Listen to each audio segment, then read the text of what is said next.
ఒక్కో కాలేజ్ నుంచి 6 లక్షలు నకిలీ ఫైర్ ఎన్ఓసి కోసం వసూళ్లు. డిఐఈఓల నుంచి ఉన్నతాధికారుల వరకు పంపకాలు. ఏటా ఇదే తంతు. యథేచ్ఛగా కాలేజీలకు అనుమతులు. హైడ్రా జిహెచ్ఎంసీ కమిషనర్ల సంతకాల ఫోర్జరీతో ఎన్ఓసీలు. 180 కళాశాలలు నకిలీ ఎన్ఓసీలు సమర్పించినట్టు గుర్తింపు. ఆ కాలేజీల అనుమతులు రద్దు చేస్తామంటున్నారు ఇంటర్ విద్యా కార్యదర్శి. ఇన్ని రోజులు ఎంబీకీలా తెలియదా మీకు?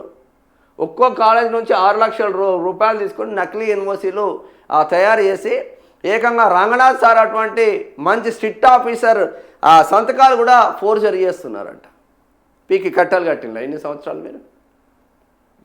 ప్రతి శాఖలో విద్యా వ్యవస్థ సర్వనాశమే, ఆరోగ్య వ్యవస్థ సర్వనాశమే. మీరు ఏ శాఖను తీసుకొని అవినీతి లేని శాఖ నా తెలంగాణ రాష్ట్రంతో పాటు భారతదేశ వ్యాప్తంగా ఏ శాఖ అయినా ఉన్నదా? ఎవడైనా చెప్పగలుగుతాడా? ఈ శాఖలో అవినీతి లేడు, ఏ రాజకీయ నాయకుడు కూడా అవినీతి లేకుండా సంపాదించింది ఉన్నదా? ఎవడైనా చెప్పగలుగుతాడా? ఒక్కసారి ఎమ్మెల్యే అయితే 100 కోట్లు, 1000 కోట్లు, లక్షల కోట్లు ఇట్లా సంపాదిస్తున్నారు చెప్పగలుగుతారు ఎవడన్నా? వానిపైన ఎక్కడుందా? ఈ అధికారి లంచం తీసుకున్నారని అధికారులను జైల్లో పెడుతున్న ఈ రాజకీయ దుర్మార్గులు, ఈ రాజకీయ నాయకుల తీసుకుంటున్న లంచాలపైన ఎవడు ఎంక్వైరీలు చేయాలంటున్నాం? ఎవడు చేయాలి ఎంక్వైరీలు? దుర్మార్గమైన వ్యవస్థ ఉంది చూడు. రాష్ట్రంలోని ప్రైవేట్ జూనియర్ కాలేజ్లో అనుమతుల కోసం సమర్పించిన అగ్నిమాపక శాఖ నకిలీ నిరభ్యంతర పత్రాల అంటే ఫైర్ ఎన్ఓసీల వ్యవహారం కలకలం రేపుతుంది. దీని వెనకాల ఉన్న కుంభకోణం బయటపడుతుంది. ఇందులో జిల్లా ఇంటర్ విద్యా అధికారి మీన్స్ డిఐఈఓ నుంచి ఇంటర్మీడియట్ బోర్డులోని ఉన్నతాధికారుల వరకు ఉన్నారన్న ఆరోపణలు ఉన్నాయి. తాజాగా గుర్తించిన మేరకు నకిలీ ఫైర్ ఎన్ఓసీలు సమర్పించిన కాలేజీల సంఖ్య దాదాపు 180 వరకు ఉందని, ఒక్కో కాలేజీ నుంచి 6 లక్షల వరకు అధికారులకు ముట్టినట్టు చెబుతున్నారు. హైదరాబాద్లోని ఓ ప్రైవేట్ కాలేజ్ సమర్పించిన ఎన్ఓసీపై అనుమానంతో ఇంటర్ విద్యా కార్యదర్శి విచారణకు ఆదేశించగా నకిలీ ఎన్ఓసీ వ్యవహారం వెలుగులోకి వచ్చింది. కొన్నాళ్ళుగా ఇది కొనసాగుతున్న ఎలాంటి విచారణ లేకుండానే అనుమతులు ఇస్తూ రావడం గమనార్హం. జూనియర్ కాలేజీలు ఏటా అనుమతి పొందాల్సి ఉంటుంది. అందుకోసం ఫైర్ ఎన్ఓసీలు ఏ పేజీ 13వ పేజీ ఇలా ఒక్కొక్కని భరతం పట్టాలి. మంచి పని చేస్తాను. సమర్పించడం తప్పనిసరి. ఏదైనా అగ్ని ప్రమాదం జరిగితే ఫైర్ ఇంజన్ వెళ్ళగలిగేలా భవనం చుట్టూ ఖాళీ స్థలం ఉండాలి.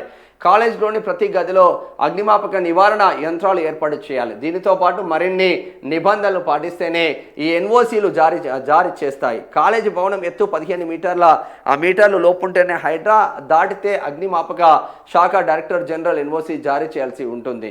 రాష్ట్రంలోని దాదాపు అన్ని జూనియర్ కాలేజీల భవనాలు 15 మీటర్ల లోపే ఉంటాయి. అంతేకాదు వాటిలో అత్యధికం వాణిజ్య భవనాల్లోనే కొనసాగుతున్నాయి. నిబంధనలు ఖచ్చితంగా పాటించలేని కాలేజీలు ఇలా నకిలీ ఫైర్ ఎన్ఓసీల బాట పట్టాయి. డిఐఈఓల నుంచి ఇంటర్ బోర్డులోని అధికారుల వరకు అందరికీ వ్యవహారం తెలిసినా క్షేత్రస్థాయికి వెళ్ళి తనిఖీలు చేసిన దాఖలాలు లేవు. నకిలీ ఎన్ఓసీలు ఇచ్చిన ఇబ్బందులు లేకుండా తాము చూసుకుంటామంటూ కొందరు అధికారులు ఈ వ్యవహారాన్ని నడిపిస్తున్నారని ఆరోపణలు ఉన్నాయి. ఇందుకోసం ఒక్కో కాలేజీ నుంచి 6 లక్షలు వసూలు చేస్తున్నారని సమాచారం.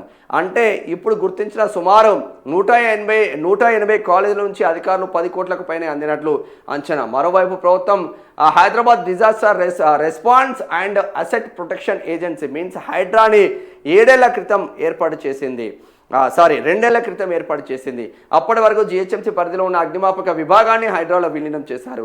హైడ్రాకు ముందు జిహెచ్ఎంసీ పరిధిలోని అగ్నిమాపక విభాగం కాలేజీలకు ఫైర్ ఎన్ఓసీలు జారీ చేయగా విలీనం తర్వాత అధికారం బాధ్యత హైడ్రా పరిధిలోకి వెళ్ళింది. కానీ కాలేజీలు గత 2 ఏళ్లుగా కూడా జిహెచ్ఎంసీ పేరుతో ఫైర్ ఎన్ఓసీలు సమర్పించడం, అధికారులు ఎక్కడ అభ్యంతరం వ్యక్తం చేయకపోవడం గమనార్హం. ప్రమాదాలు జరిగితే ఆ బాధ్యత ఎవరిది? ఏ హైదరాబాదు ఇంజనీరింగ్ కాలేజ్లో కావచ్చు, ఏ హైదరాబాద్ ఎస్పెషల్ ఇంటర్మీడియట్ కాలేజ్లో కావచ్చు, శ్రీ చైతన్య నారాయణ కాలేజ్లో ఏడ నడుస్తున్నాయి? ఏ కొంపలో నడుస్తున్నాయి? ఏ కమర్షియల్ కాంప్లెక్స్లలో నడుస్తున్నాయి? చిన్న కనీసం ప్లే గ్రౌండ్లు లేకుండా అగ్నిమాపక సిబ్బంది వెళ్ళలేని పరిస్థితి. వాహనం పక్కన పెట్టు, అగ్నిమాపక సిబ్బంది వెళ్ళలేని పరిస్థితిలో కాలేజీలు నడుస్తూ ఉన్నాయి. అటువంటి కాలేజీలు పైకంతో అధికారులను కొని నడిపించుకుంటున్నారు.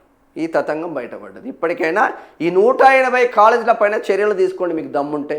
లేదంటే మీరు కూడా మళ్ళా ఈ దీంట్లో అవినీతిలో భాగస్వామ్యం అయినట్టే.